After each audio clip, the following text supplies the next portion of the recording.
Okay, so for this screencast, we are going to show you how to set up your student teaching portfolio. And so to do this, we're going to have to go to our website. And so the portfolio website is tc.bsu.edu/portfolio. And when you go to that site, it's going to look like this. And right here is this link that says Student Teaching under Course Instructions. You can go ahead and click that. And you'll scroll down, and it says click here to download the Student Teaching template. And so this is the template that's going to get you started, and it's for RapidWeaver.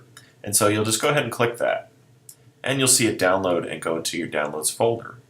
And so to find your Downloads folder, you'll go to Finder, and right here is the Downloads folder. And here's this portfolio stuff, ST, which stands for Student Teaching. And so what you want to do is you want to take this folder and you want to drag it into your documents. And now it's inside your documents folder, and you want to put it with your other portfolio stuff because you should have another file that has your old welcome page and your other teaching portfolio. And so you'll just want to drag it inside there. And so here's my portfolio stuff ST folder. And now let's go ahead and open it up.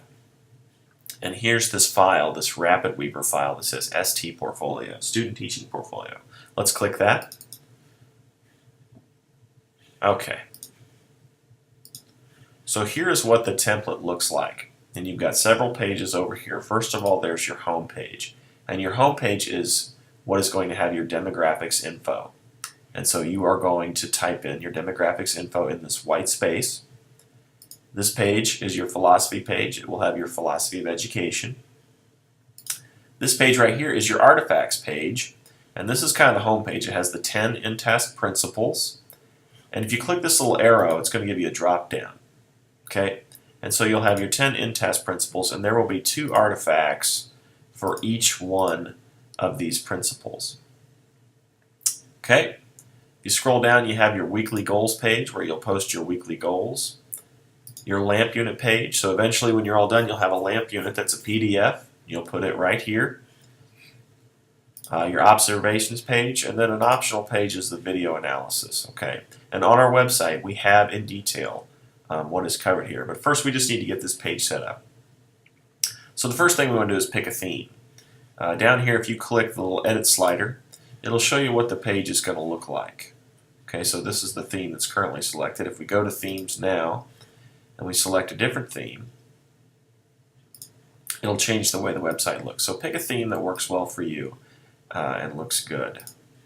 Okay, so after we've chosen a theme, we need to set up publishing for this site. So let's go up here to Site Setup, and we'll click the little wrench. And right here where it says Title, it says My Website. You need to change it to something like your name, or you need to say your name and Student Teaching Portfolio. So I would say Michael Parsley. Student Teaching Portfolio. And the slogan you can change to something more appropriate, or you can just uncheck the slogan altogether and it will not appear. For the footer, you need to change the date to the proper date, so it's 2013, and maybe put your name at the bottom. And then for this email address, just uncheck that. And then for the web address, you're going to put your iWeb space. So that's your username, Ball State username, .iweb.bsu.edu. And you'll hit OK. And then we need to publish it. And so we go up here to the Publish button, and we click that.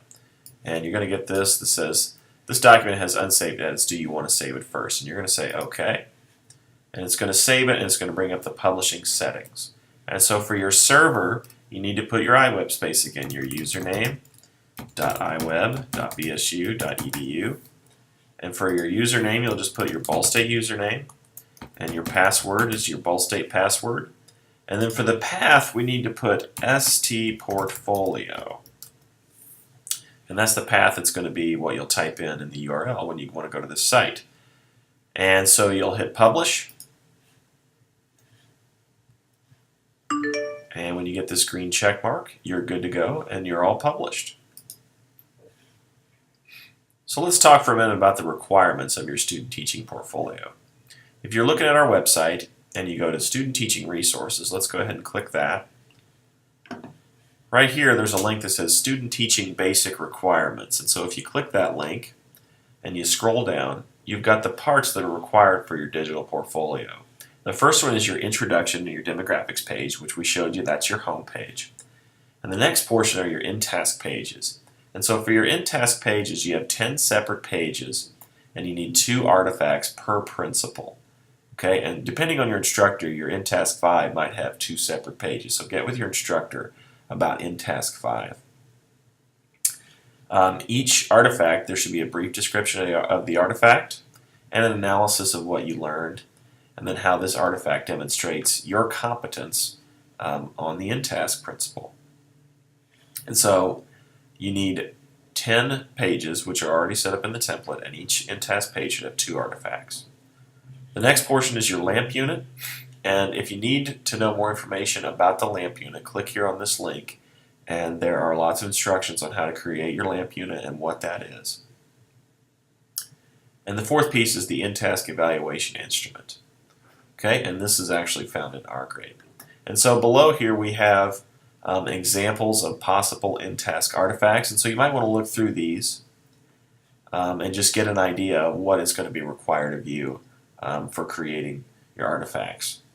Okay, if you need further help, just click the Student Teaching Resources, and we have pages here to describe what the LAMP unit is, what the video reflection is. Take a look at those and make sure that you know what you're doing when you're building your teaching portfolio.